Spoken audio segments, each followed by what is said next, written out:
Chapter 10, Echeloning Your Sales Groups for Accelerated Growth. Team Selling Calls. The concept is simple. Team up salespeople into pairs to ride together on a percentage of sales calls. When you put some structure to the process and establish some key objectives to be met, ideas, sales results, and even productivity will increase. The chief benefit you will experience is increased sales call effectiveness. One of the biggest problems with sales teams is that they aren't cross-pollinating growth-oriented ideas that exist within the team, and thus individuals aren't continuously improving. As you facilitate a turnaround or intensified growth effort, these teaming strategies may seem counterintuitive at first. When you are constrained with a smaller than desired team, and your goal is to have your team talk with as many prospective customers as possible, taking half of your team off the street so that teams of two can ride or make phone calls together may seem to be cutting productivity in half. But the reality is that synergy and acceleration will occur when this process is well managed. Sales teaming will cost money and time, just like any training and innovation effort, but it will have clear and profitable dividend. You may have noticed that some industries make nearly all of their selling calls in teams of two or more. These are usually industries in which there is a complex build-out of a product or service that necessitates having all of the participating parties involved throughout the selling process. In such industries, I have successfully implemented the reverse of sales teaming.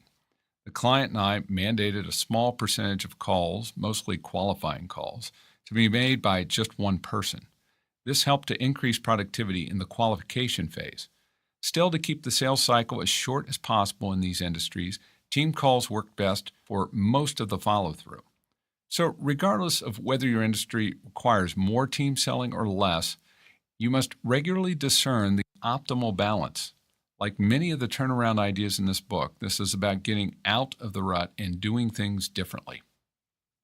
The benefits of team calls with internal and external customers. Your sales team is a group of internal customers who often get the short end of the stick as far as being served by sales management and the rest of the company. While customers on the receiving end of a team call will benefit from many new ideas, insights, and motivation, so will the evaluator, whether it is a fellow sales rep or someone from management. I often hear how even the most senior of sales producers who may be sharing a great amount of wisdom, experience, and feedback on calls to their younger sales team members end up learning as much for themselves in the process. You will also discover that recommendations tend to be more readily received because they're from a peer instead of a management member. Too often, your sales team thinks home office and even sales management doesn't really know what it's like out there right now anyway. One of the biggest impacts of the process is on the customer and prospects. Your external customers often only have one impression of your company, and it's not from your marketing collateral, the home office team, or even the product, but rather the impression of your company coming from just one face, the sales rep. Customers make judgments and associations, both good and bad, about your company solely because of their one key contact. Whether a prospect likes his designated sales representative better or the visiting selling partners he may occasionally meet, it's a win-win. In the first case, your prospect sees that he has a person he likes as his key contact. In the second case, the customer sees that the team has even better people throughout the organization. But the bigger benefit of team calls in regards to the impression made on customers is this. Research shows that team calls build the credibility of the company and the chief individual customer contact, which ultimately leads to increased closing ratios. The objectives of team calls. Each and every sales producer should focus on and leverage his or her strengths. Often, strengths can be best leveraged and weaknesses can be most ameliorated by having a selling partner on strategically chosen calls or involving a peer in pre-call planning. One objective is to have the selling partner evaluate the other's performance or preparation regarding particular areas. Secondly, the partner should also offer constructive criticism and specific ideas for improvement. There are many areas you can choose to focus on: quality of targets, call preparation, quality of prepared questions, quality of agenda, objection handling, listening, quality of executing objectives in a call, ideas on how to increase the size of a deal or customer relationship, ideas on how to better negotiate, ideas on how to improve the odds of closing business or closing business sooner, and much more. But keep the list manageable and simple. I recommend just 3 areas of focus at a time. You will probably want to change them up regularly, but keep the process simple. Other ideas to consider include: have a writing partner fill out a form critiquing the previous list after each call, and then turn it in to the manager for review. Consider having a representative from the sales team create and name the coaching form. Require that the evaluator point out both observed strengths of each area and ideas for improvement.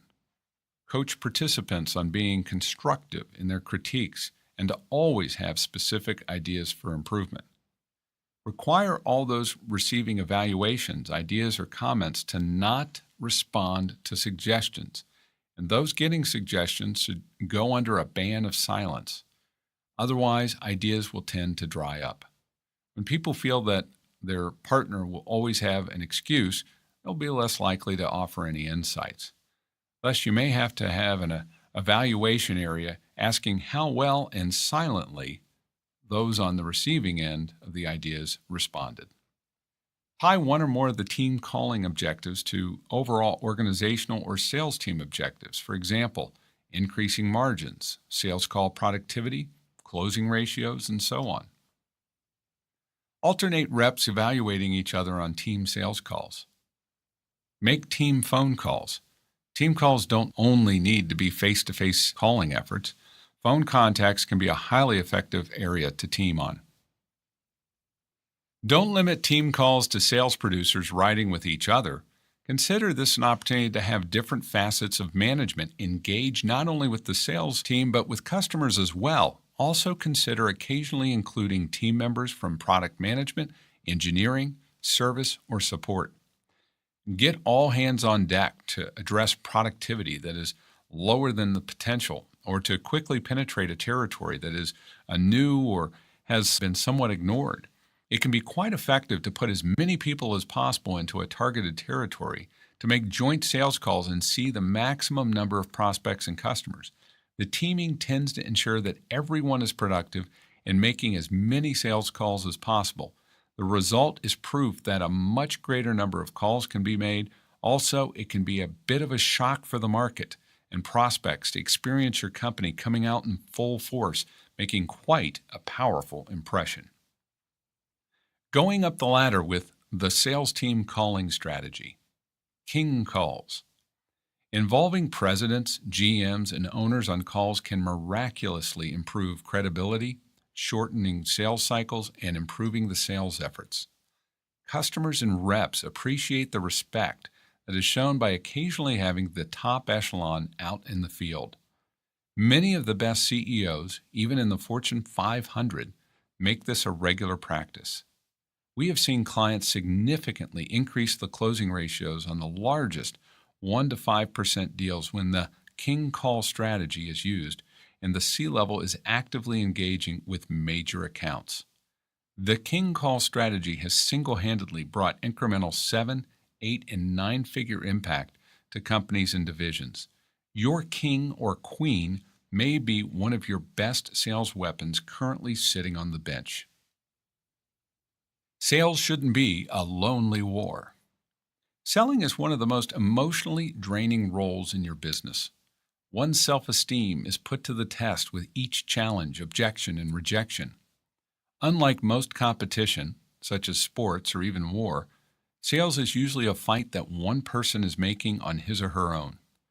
Worse yet, if you fail in a sales call or a series of efforts, you not only face the initial rejection, but also the cross-examination and second-guessing from management and peers.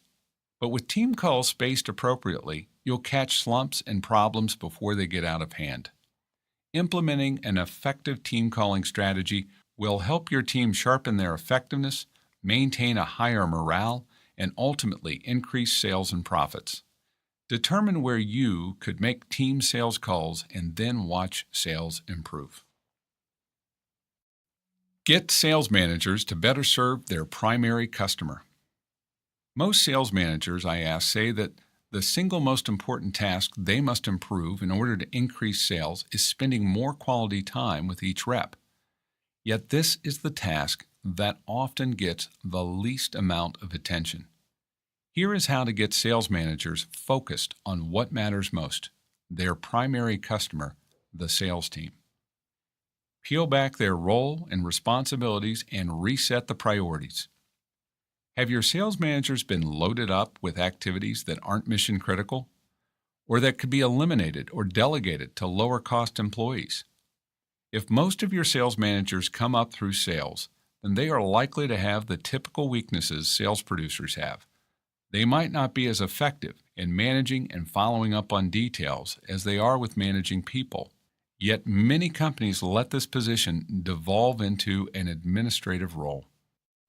Here are some steps to redirect sales management's focus on the highest priorities. Conduct an innovation process around what can be eliminated from sales management's role. Prioritize sales management's list of duties. Determine what the time allotments for each priority should ideally be given the reduced level of constraints. Consider conducting a time study of sales managers' time. Set objectives. Encourage a minimum amount of phone time and travel time with each rep. Ideally, you should have the sales managers set their own objectives on these targets. Measure the results of field and phone time reps are receiving through basic calendar appointments and/or evaluation and coaching forms. Share results and best practices in sales manager echelons and echeloning sessions discussed later in this section. Accelerate sales innovations with echeloning sessions. Too many sales reps and teams are islands, only managed by numbers and activity. Simply put, echelons are groups of 6 to 8 individuals assembled to regularly exchange growth ideas in what I call echeloning sessions. These sessions usually take no longer than an hour, are held on a monthly to quarterly basis, and serve the purpose of giving a forum for sales producers to share growth ideas in an expeditious manner. The echeloning process can and probably should be facilitated in many other areas of your company. For our purpose here, I'll detail how to facilitate them with your sales team. Creating sales echelons and starting regular echeloning sessions for your sales and perhaps even other teams will aid your sales process by accelerating their sharing of best practices and innovation. Echeloning helps to unite sales teams, especially those spread across the country or around the world working remotely. Echeloning also develops confidence with new sales producers as everyone is required to contribute their own ideas and suggestions to others. Less experienced sales reps hear how the most experienced have faced similar challenges, and every step of the sessions are focused on positive ideas or solutions to challenges. The first step is forming the echelons. In some cases, it may be best to keep the same team together throughout the year. In most cases, I recommend that you consider rotating the roster of each echelon group so that each member gets exposed to more of the rest of the teammates.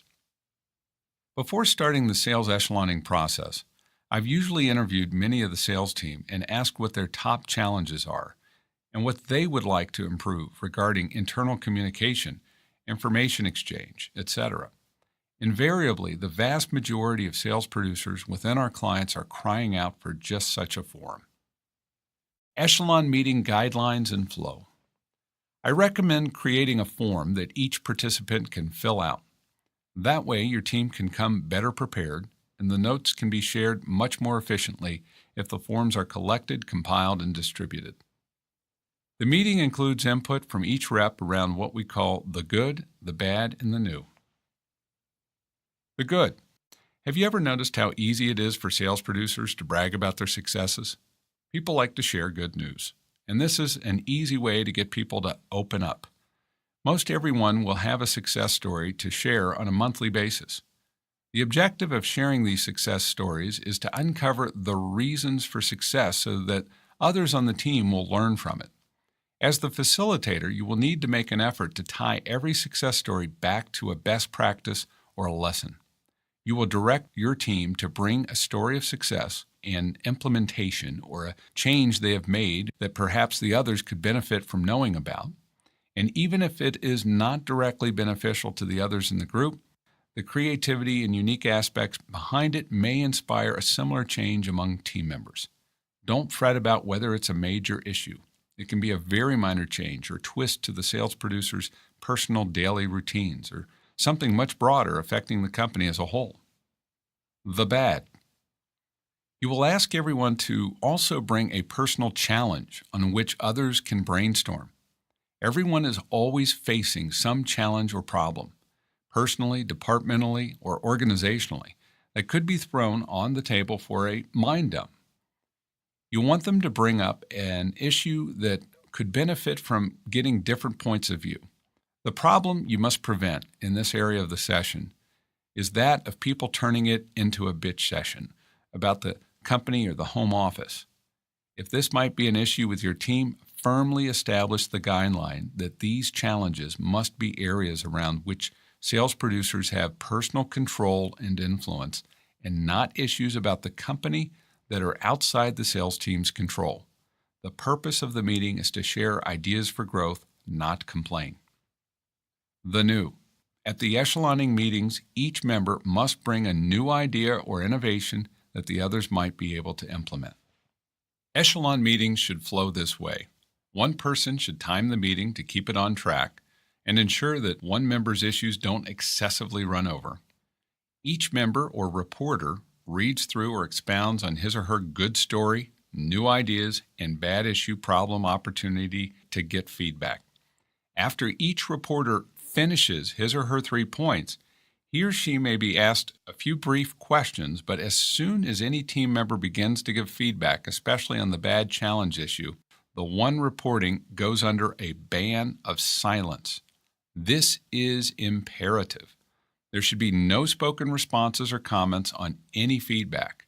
The one reporting shouldn't even have any negative facial reactions. He or she should only be attentively listening or giving nods to indicate he or she is hearing the points. This magical guideline eliminates politics, arguments, and most importantly, the reluctance to brainstorm feedback. This may be a powerful tactic to apply in your other meetings to ensure 100% feedback and participation while eliminating conflict in run-on meetings. In addition, innovation research proves clearly that it's not the quality of ideas that a group generates, but the quantity and variety of ideas. And premature debate is the death knell of ideas and innovation. Depending on the number of attendees, you will need to have a predetermined target time allotted for each report and someone to keep an eye on the clock.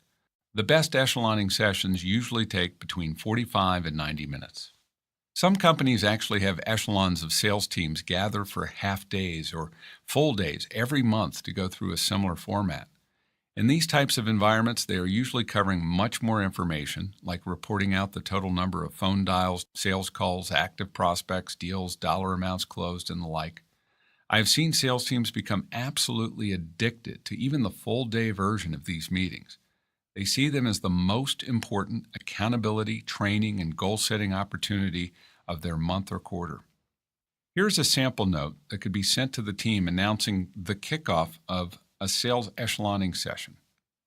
Dear team, I'm writing to review the outline and purpose of the echelon sessions so that we are getting these off on the right foot. Here's what you want to remember and come prepared for. Echeloning meetings are about one thing: the sales team exchanging ideas that will help all of you to make more money.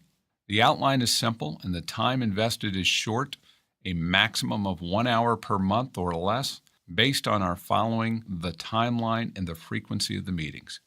Everyone must come prepared to share 3 things. Number 1, a success story that others might learn an idea or principle from.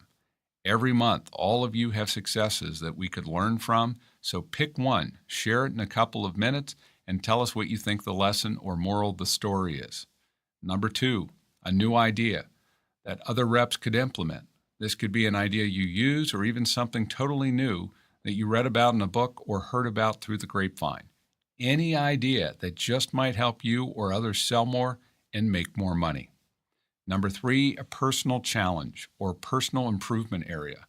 Everyone can improve on something, so pick one area, issue, or challenge you have with how you work, a customer, or something on which you as the sales rep could have impact, and share it so that others can brainstorm ideas for improvement. Even if you are the best salesperson on the team, this process helps everyone build ideas that can grow their business. Don't let pride or fear prevent you from sharing an improvement area. This is often the most valuable part of the meeting, and the team is committed to each other to help everyone grow. We can't be islands. Ban of silence. After each person has presented the above 3 areas, they go under a ban of silence. As people share ideas, there must be no comment, as any feedback can cause the drying up of new ideas. Every person is required to speak for at least 10 seconds on any idea they can come up with on how the presenter might be able to solve their problem or improve their situation. Just brainstorm. There are no bad ideas. The timer of the meeting will move things along and may cut you off if a comment runs too long, so as to ensure the echeloning part of the meeting never runs over an hour. Don't take it personally. Thanks in advance for your preparation and sharing of ideas. Implementing echeloning sessions. Think about who would be the best candidates for you to invite to the first echeloning sessions, and facilitate a few meetings knowing that you will learn some details you'll want to roll out into your future meetings. Also consider other areas in your company where the same type of format would help in exchanging best practices and innovations in a much more rapid manner than is happening currently. You will be impressed at the wealth of information that lies untapped within your team and how fast you can team build while accelerating growth. Ensure you have the right people on your sales team. A quick way to demoralize a team or individual is to set unrealistic and unnecessary expectations about the type and quality of their deliverables. When you're recruiting candidates for an accounting or marketing position, the skills, character, and psychological attributes you are looking for are usually congruent. For example, detail-oriented numbers crunchers or creatively minded writers. Yet too often, companies attempt to recruit, train, and motivate sales professionals toward an unrealistic combination of skills and attributes, such as a self-motivated and independent individual who is also compliant with onerous policies, or the creative and influential communicator who is also detail-oriented and money-motivated, yet complacent with slow-paying incentives and bonus plans.